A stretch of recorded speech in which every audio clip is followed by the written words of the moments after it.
A ver, el suicidio es, sin duda, una de las crisis de salud pública más complejas que enfrentamos. Pero, ¿qué pasaría si les dijera que la mitad de las veces podríamos estar buscando las señales de advertencia completamente equivocadas?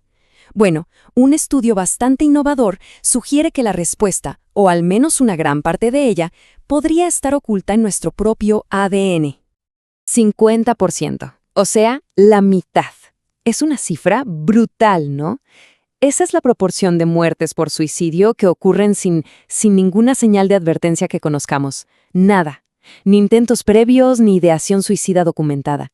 La mitad de las veces es como si no hubiera ninguna alarma visible. Y claro, esto nos lleva a la pregunta central de nuestro análisis de hoy. Si las señales más obvias, las más fuertes, están ausentes en la mitad de todos los casos, entonces la pregunta es obvia. ¿Qué es lo que no estamos viendo? ¿Qué se nos está pasando por alto? Claramente, nos falta una pieza clave del rompecabezas. Bien, empecemos por lo que siempre se ha sabido, o lo que se creía saber. Durante décadas, el consenso ha sido bastante claro. La señal de advertencia más potente para un futuro suicidio es haber tenido un intento previo. Esa ha sido, digamos, la bandera roja por excelencia para médicos e investigadores. Pero, y aquí viene el gran pero, ya lo adelantamos, esa supuesta señal más fuerte simplemente no existe en el 50% de los casos. Entonces, si confiamos solo en eso, significa que la mitad de las personas en riesgo pasan totalmente desapercibidas. Son en esencia invisibles para los sistemas de prevención. Ok, entonces, ¿cómo se empieza a resolver este rompecabezas del 50%? Bueno, aquí es donde entran los investigadores del estudio de mortalidad por suicidio de Utah. Ellos propusieron un enfoque distinto. En lugar de meter todos los casos en una misma bolsa, hicieron algo muy inteligente. Los dividieron en dos grupos. Miren, por un lado está el grupo que llamaron SDS. La S es de suicidalidad, o sea, muertes por suicidio que sí tenían un historial conocido de intentos o pensamientos suicidas. Y por el otro lado, el grupo SDN, donde la N es de no. Estos son los casos sin ningún historial conocido. Esta división, que parece tan simple, es la clave que abre la puerta a todo el estudio. Y casi de inmediato empezaron a ver diferencias muy claras. Por ejemplo, el grupo SDN, el que no tenía señales de advertencia, tenía muchos más hombres y en promedio eran personas de mayor edad al momento de morir.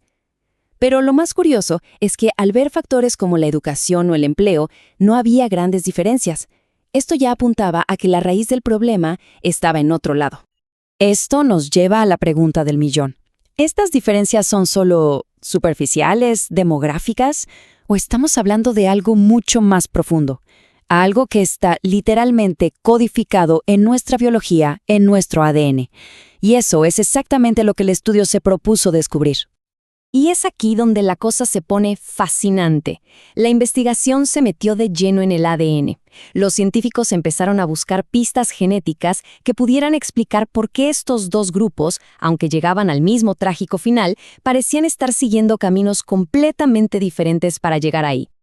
Para hacer esto, usaron una herramienta súper potente llamada puntuación poligénica, o PGS. A ver, para que se entienda fácil. Imaginen que es como un marcador de riesgo genético. No te dice tienes esta enfermedad, para nada. Lo que hace es medir tu predisposición heredada, la que está en tu ADN, para desarrollar ciertas condiciones. El método que siguieron fue súper metódico. Primero, claro, recolectaron muestras de ADN de los dos grupos, el SDS y el SDN, y también de un grupo de control muy grande, de la población general. Después, para cada persona, calcularon estas puntuaciones poligénicas para 12 condiciones neuropsiquiátricas diferentes. Y por último, el paso clave, compararon los promedios de riesgo entre los tres grupos. Y los resultados fueron realmente reveladores. Confirmaron que no estábamos viendo solo dos grupos distintos por su edad o su género, no. Estábamos viendo dos caminos biológicos, dos rutas genéticas diferentes que lamentablemente conducen al mismo final. Miren este gráfico, por ejemplo. Muestra el riesgo genético para el trastorno depresivo mayor. La barra de la derecha, el grupo SDS con historial previo, tiene un riesgo genético por las nubes, muy alto. Pero fíjense en la barra del medio, el grupo SDN sin historial. Sí, está un poco por encima del grupo de control, pero su riesgo genético es muchísimo menor que el del otro grupo. Es una diferencia biológica que salta a la vista. Y esto se pone todavía más claro si vemos el neuroticismo, que es un rasgo de la personalidad. Vean la barra del grupo SDS, altísima, pero ahora miren la del grupo SDN. Es prácticamente idéntica a la del grupo de control. O sea, en este rasgo genético eran indistinguibles de la población general. Increíble. Pero, ojo, la historia no es tan simple. Tiene sus matices. Cuando analizaron el riesgo genético para el TDAH, que está muy ligado a la impulsividad, sorpresa, ambos grupos, tanto el SDS como el SDN, mostraron un riesgo genético elevado y bastante similar. ¿Qué nos dice esto? Que aunque los caminos son diferentes, parece que comparten algunos factores de riesgo genéticos, como la impulsividad. Entonces, ¿qué significa todo esto en la práctica? Pues, significa que tenemos que repensar desde la base cómo entendemos el riesgo de suicidio. El modelo de una misma solución para todos simplemente no funciona aquí. No encaja con esta realidad biológica tan compleja que apenas estamos empezando a desentrañar. A ver, resumamos las ideas clave. Primero, el suicidio no es una cosa monolítica. Parece que hay distintas vías biológicas.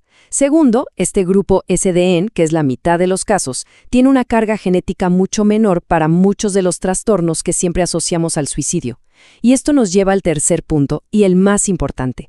Si la prevención se enfoca solo en los riesgos de enfermedades mentales tradicionales, podríamos estar dejando fuera a un grupo enorme de personas.